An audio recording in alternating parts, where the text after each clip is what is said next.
Quero convidar vocês para meditar brevemente no texto da Bíblia, antes da gente estar participando da ceia do Senhor. Eu gostaria que vocês abrissem as suas Bíblias. Você que está em casa, pegue a sua Bíblia rapidamente e abra a sua Bíblia no capítulo 2 do livro dos Salmos. A gente vai estar fazendo a leitura do texto, mas antes de fazer a leitura do texto em si, deixa eu trazer aqui um panorama da proposta do que a gente deve estar vivendo aí, um certo período, né? Nós sabemos sim em sequência, mas talvez domingo sim, domingo não. A gente vai ver como é que a gente pode estar fazendo segundo a ação do Espírito Santo, que é uma sequência de meditações no livro dos Salmos, tá bom? Eu até mostrei para minha digníssima esposa, minha companheira de jornada, que eu intitulei essa sequência de sermões, assim, de palavras, meditações no livro dos Salmos, com o título que é As Canções ou os Cânticos da Alma. Já pararam para pensar que a humanidade tem uma capacidade impressionante de produzir todo tipo de artefato, e esses artefatos, eles refletem muito daquilo que o artista está sentindo, reflete aquilo que há no contexto histórico, aquilo que ele está vivendo, aquilo que está à sua volta. E o livro dos Salmos não foge disso. O livro dos Salmos, também conhecido como Saltério, é o registro de quê? De canções, de hinos da tradição judaica. E não se engane, para quem acha, por exemplo, que apenas o Novo Testamento interessa para os cristãos, deixa eu fazer uma pergunta para vocês aqui que estão acompanhando a transmissão, para os irmãos que estão aqui presentes. Qual era a Bíblia que Jesus lia? Eu falo assim, mas não tinha Bíblia naquele tempo, Jesus. Será que, pastor? Mas será que não tinha Bíblia? Será? Qual que era a Bíblia que Jesus lia? Era o Antigo Testamento.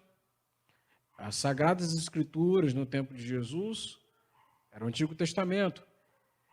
A Bíblia que os primeiros cristãos liam era o Antigo Testamento, até os apóstolos produziram os escritos que hoje fazem parte do Novo Testamento. E o livro dos Salmos, ele tinha um papel central na expressão de fé dos cristãos do primeiro século. Central. Se você for dar uma olhada assim na narrativa de João, por exemplo, talvez Mateus também cite isso, a respeito da ceia, tá? A última ceia, diz que depois de haverem participado da ceia, eles cantaram um salmo. Depois saíram.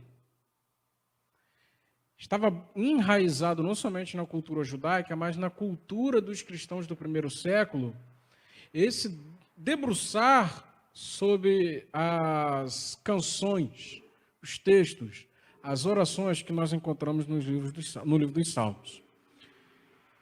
Então, eu acho assim fundamental, eu tenho sentido no meu coração, já há algum tempo, nos meus devocionais, eu venho utilizando o livro dos Salmos, eu acho fundamental que, principalmente no contexto que a gente está vivendo, de tantas situações, tem dia que a gente acorda bem, né, irmã Giovana? Tem dia que a gente não acorda tão bem. E a gente fica se perguntando por que a gente é assim. Se a gente der uma lida criteriosa nos Salmos, a gente vai entender por que a gente é assim.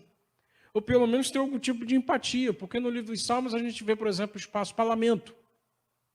No livro dos Salmos a gente vê espaço para até mesmo demonstração de ira. Tem um salmo que diz assim, se eu não me engano, Salmo 3, quebra os dentes do meu inimigo, Senhor. Né? Que é o que nós chamamos de salmo imprecatório, né? Imprecatório. E depois, mais para frente, quando a gente for meditar no Salmo 3, eu vou explicar o que significa essa expressão, tá bom? Nos salmos há espaços para celebração, mas há momentos para tristeza, para expressar a tristeza.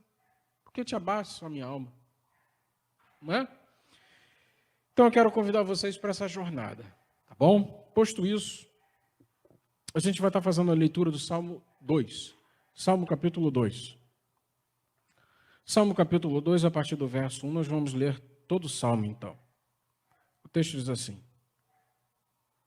porque as nações se enfurecem e os povos tramam em vão. Os reis da terra se levantam e os príncipes conspiram unidos contra o Senhor e seu ungido, dizendo: rompamos suas correntes e livremo-nos de suas algemas.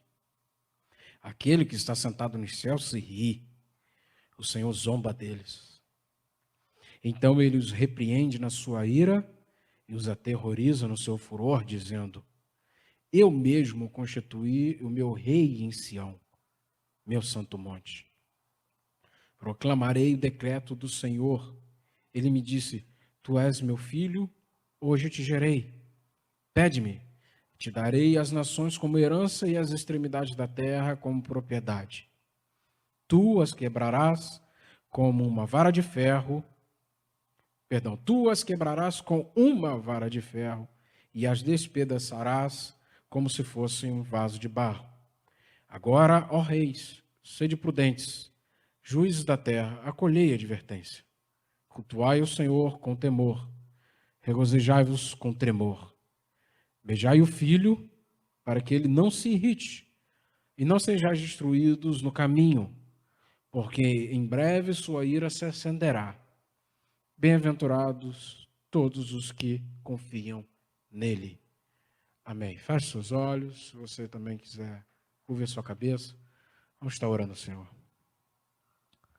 Pai eterno, nós agradecemos em temor diante de Ti, por essa oportunidade que o Senhor nos dá mais uma vez, de termos a oportunidade de meditarmos a Tua palavra.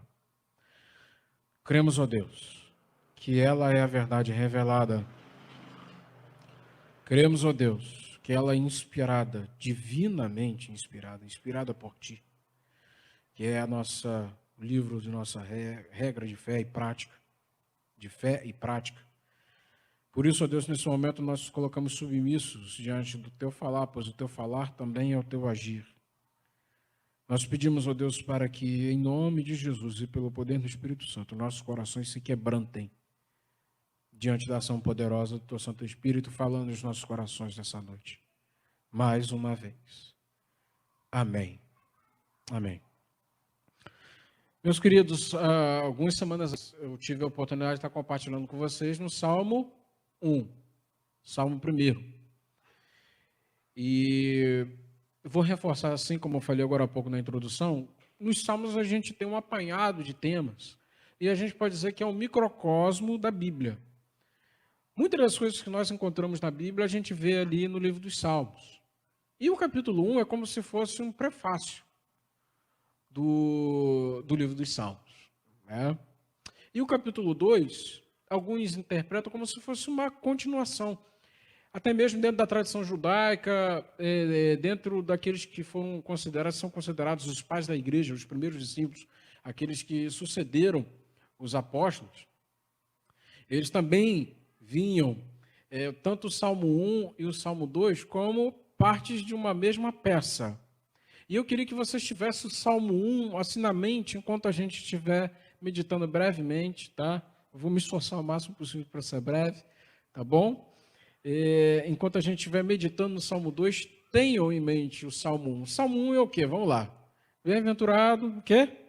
Aquele que não anda no conselho dos ímpios, nem se detém no caminho dos pecadores, nem se assenta na roda dos zombadores. Pelo contrário, seu prazer está na lei do Senhor e na sua lei medita dia e noite.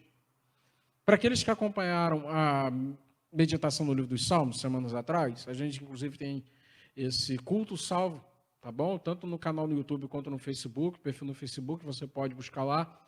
Eu intitulei inclusive essa meditação como a bússola do coração. E eu fiz a pergunta: qual que é a bússola que está guiando o seu coração? Lembra que eu fiz essa pergunta para vocês?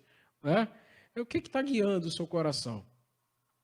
Qual é o instrumento que você tem utilizado para tomar as melhores decisões? Você está tomando as decisões conforme você acha conveniente aos seus próprios desejos, ou você tem buscado na lei do Senhor tratar os seus desejos para que eles não conduzam a sua vida mais, que a palavra de Deus te conduza? Né?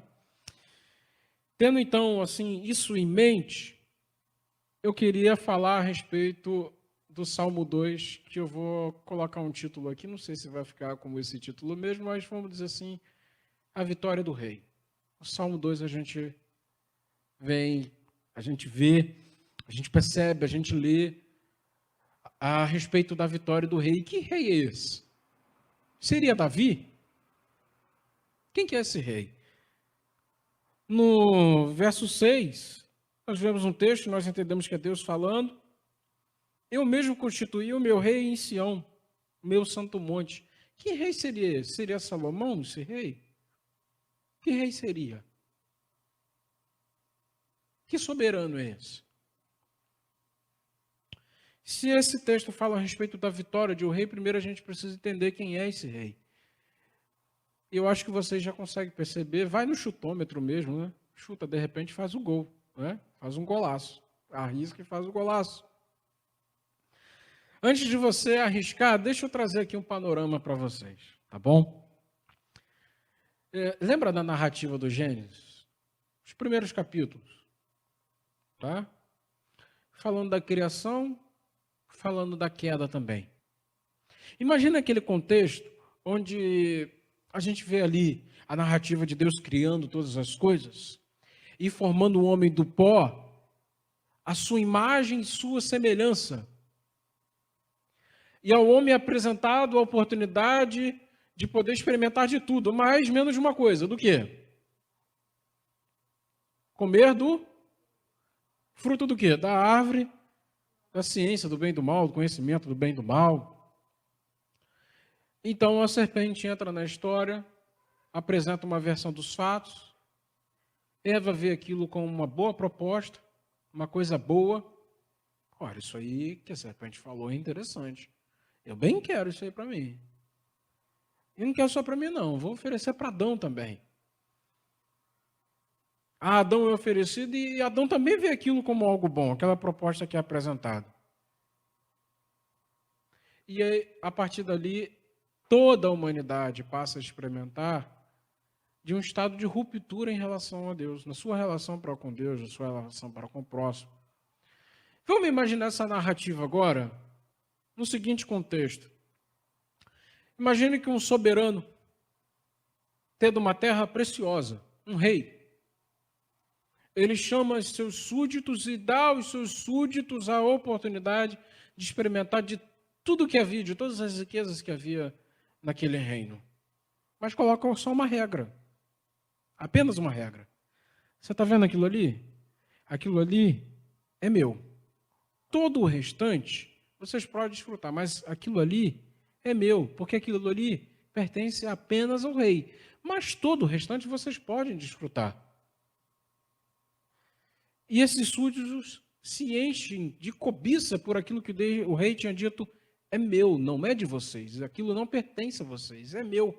Vocês não vão saber fazer, vocês não vão saber lidar com aquilo. Aquilo ali pertence apenas a mim. Apenas o rei pode manusear aquilo ali. Mas eles se enchem de cobiça e tomam aquilo que pertence apenas ao rei. E nesse ato de cobiça, praticamente declaram guerra ao rei. E passam a viver rebeldemente, como se já não existisse uma rei. E como se cada um deles fossem reis de si mesmo e fizesse todo tipo de loucura, todo tipo de absurdo. Esse rei, então, faz o seguinte: envia o seu filho para que possa retomar o reino. Mas não envia o seu filho vestido de vestes reais. Envia o seu filho como servo daqueles que tomaram aquela iniciativa de guerra, aquela atitude de guerra, de conflito, de ruptura na sua relação para com o rei. Vocês começam a perceber que esse capítulo 2 ele vai falar justamente disso. Quando diz assim, por que se enfurecem os povos e tramam em vão? Esse termo, se enfurecem e tramam em vão, esses dois termos, fazem alusão a barulho típico de motim. O João Pedro, por exemplo, gosta de filmes de pirata, né? E quando... Mais ou menos, né, João Pedro? quando ali na embarcação há um motim e aquele alarido, tomamos, agora não é o capitão que manda mais aqui, somos nós. Por que as nações se enfurecem? Esse barulho, esse alarido, essa turba, esse barulho de confusão. E no verso 2 diz assim: os reis da terra se levantam, os príncipes conspiram unidos contra o Senhor e seu ungido, dizendo: rompamos suas correntes e livremos-nos de suas algemas.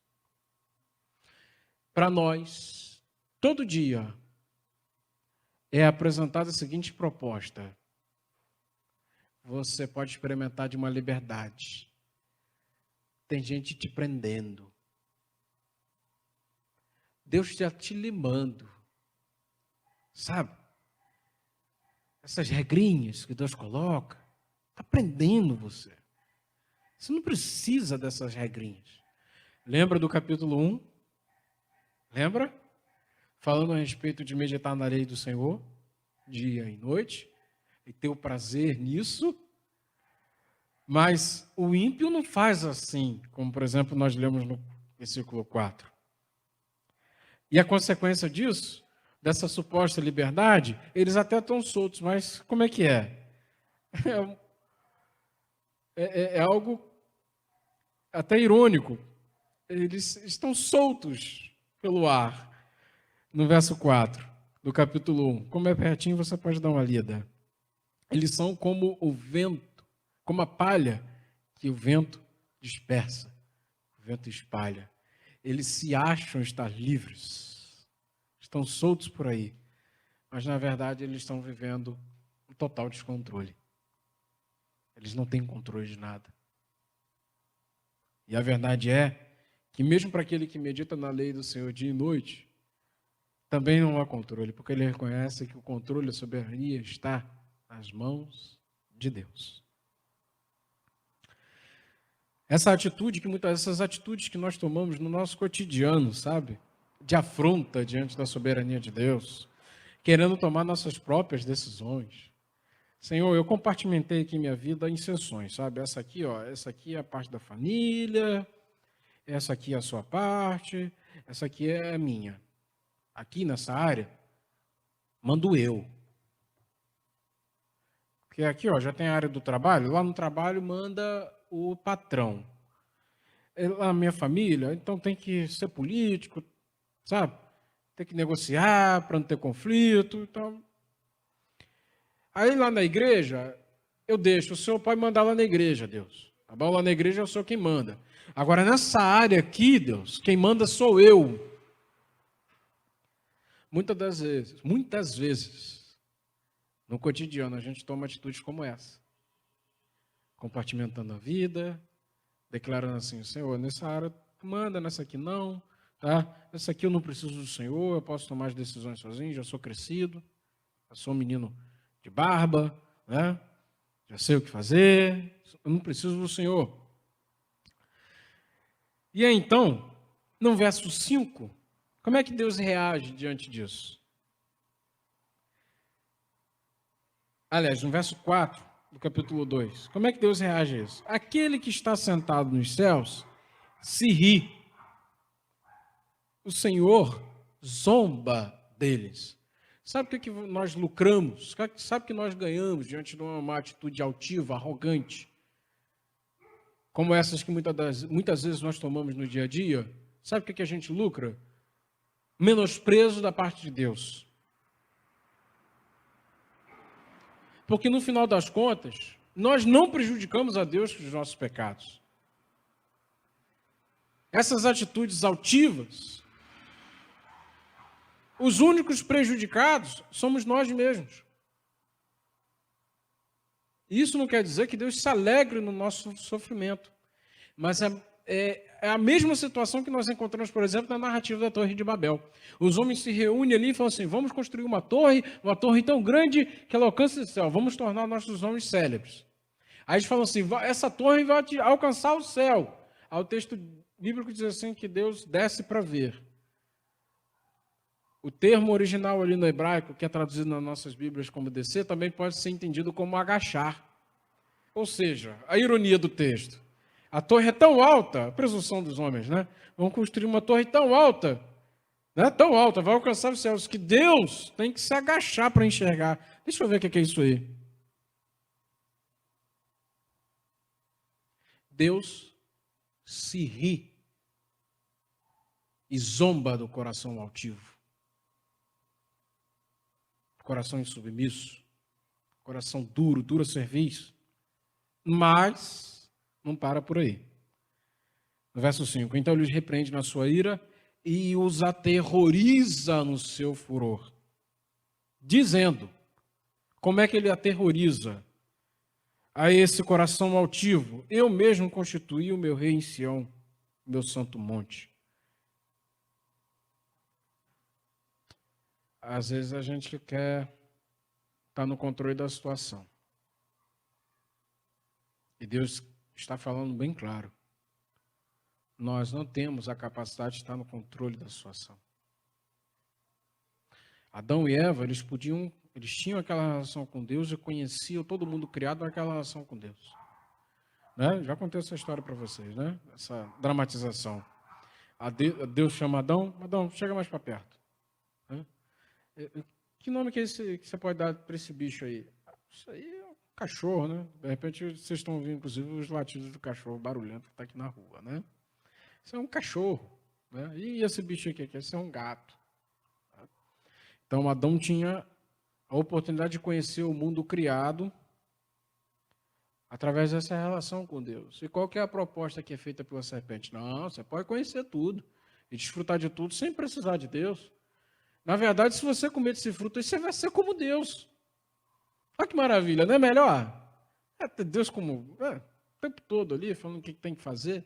Você pode fazer a sua maneira, viva a sua maneira, né? Cada um na sua. Né?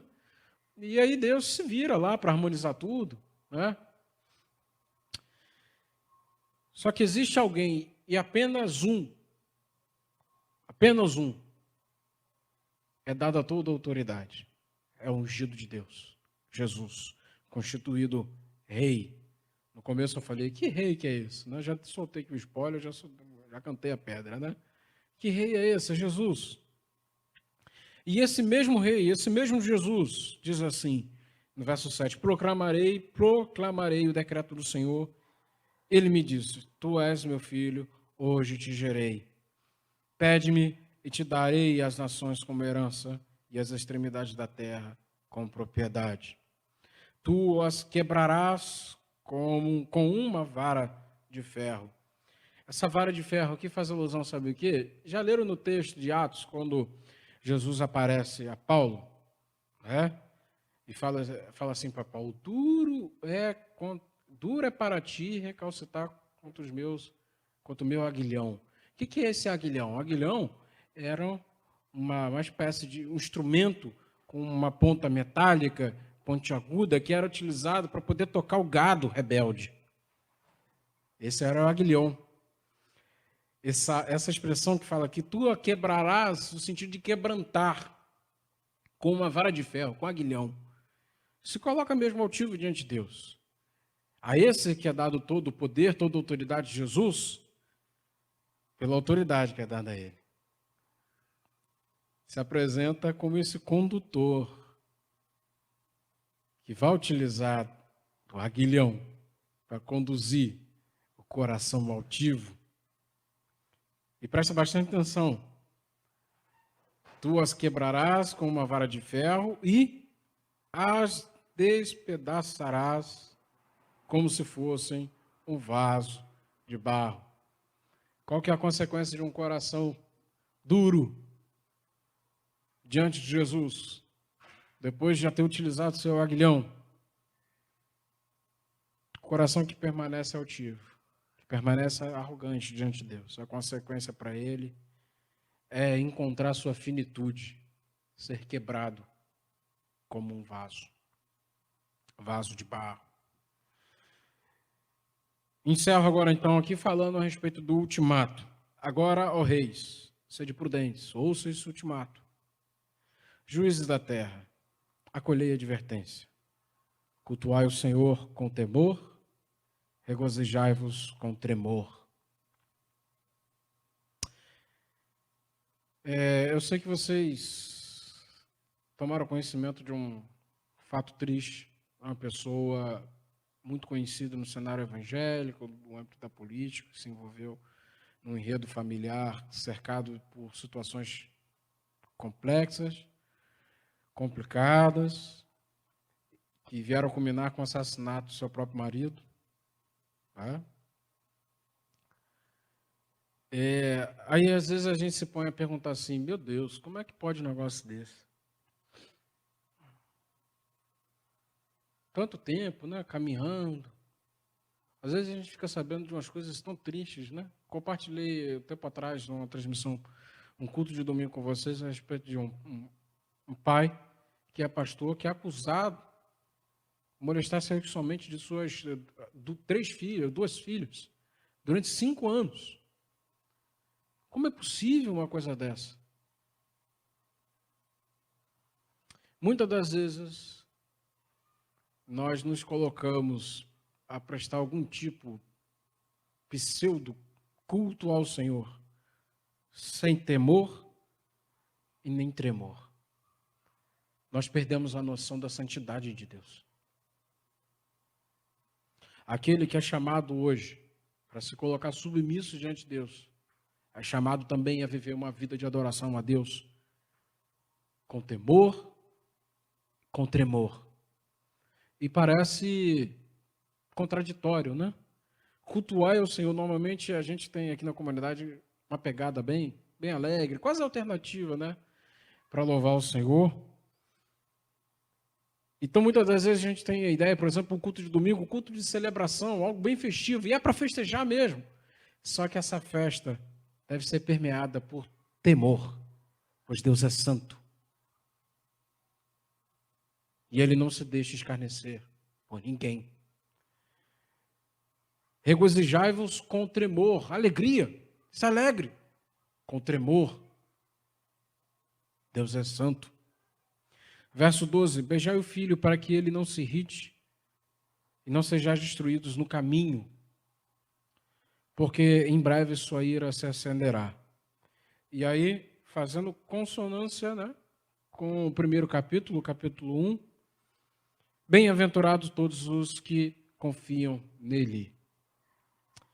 Eu queria convidar a vocês para, antes de participar da ceia do Senhor agora, ter um momento de oração comigo, com todos os irmãos aqui presentes, para que façamos uma autoanálise de como é que está o nosso relacionamento com Deus. Será que a gente entende de fato que Deus é soberano? Será que a gente entende de fato que Deus é justo? Nessa palavra, embora possa parecer assim pesada aos ouvidos e os corações, nessa palavra, na verdade, eu encontro motivos, razões para me encorajar. Por quê? A gente está cansado de tanta injustiça à nossa volta. Às vezes, nós estamos cansados de tanto sofrimento. Jaqueline conversava agora há pouco com os irmãos que estão presentes aqui, a respeito do uso da máscara, né? E a temperatura subindo agora, quer dizer, o uso contínuo da máscara começa a gerar um desconforto maior ainda. Para mim, por exemplo, né? Sou funcionário dos Correios, estou atuando na área de distribuição, estou lá para cima e para baixo fazendo as minhas entregas, usando máscara, né?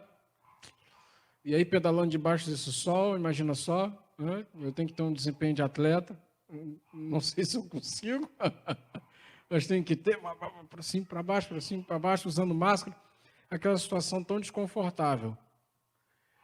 A verdade é que o sofrimento que está à nossa volta nos gera um desconforto no nosso coração, muito maior que o desconforto que as máscaras que nós estamos usando agora são capazes de produzir. Quando vem o alívio, a gente se põe a perguntar, Senhor, quando é que vem? Diante de tanta injustiça, eu olho para mim mesmo e vejo um coração, sabe, ainda maculado, precisando superar algumas coisas. Vejo um coração, muitas das vezes, com atitudes insubmissas. Quando é que eu vou me ver livre disso? Um mundo cercado de tantas tristezas, tragédias, doenças. Quando é que a gente vai se ver livre disso? Nessa palavra eu encontro motivos para seguir a caminhada. Não somente uma palavra de exortação, olha, anda na linha, rapá. Deus é soberano, Ele é justo, Ele é santo, e é justamente na soberania de Deus, na justiça de Deus, na sua santidade, que eu posso descansar, que eu posso colocar minha cabeça no travesseiro, repousar e saber que eu não estou desamparado.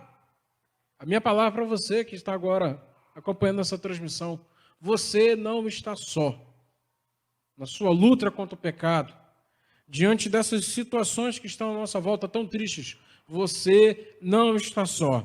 Aquele que é ungido, que é rei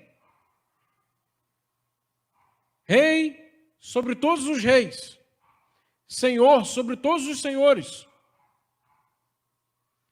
esse que tem a história na sua mão, ele que tem o domínio, o controle da história em sua mão, um dia há de determinar o fim de todas as coisas, de manifestar a justiça, de manifestar a sua soberania, ele que é justo, de extirpar todo o mal, porque ele é santo.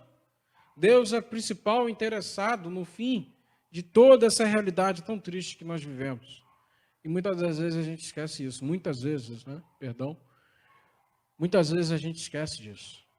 Minha palavra para você, então, é para que você não somente persevere, acho que para que você permaneça. Persevere uma vida de santidade. Permaneça no Senhor. Entregue a sua vida a esse Deus. Para você que é crente no Senhor, persevere. Aquele que ainda não teve encontro com Jesus, eu convido a você a abandonar sua vida de tanta limitação, de tanta tristeza, por causa de um coração insubmisso, esse coração insubmisso diante de Deus, um coração que ainda insiste em lidar com coisas que não é para você lidar, um coração que insiste em querer ser o seu próprio Deus. Pare para imaginar então agora nosso pequeno sistema solar. Os corpos celestes orbitando em torno do Sol.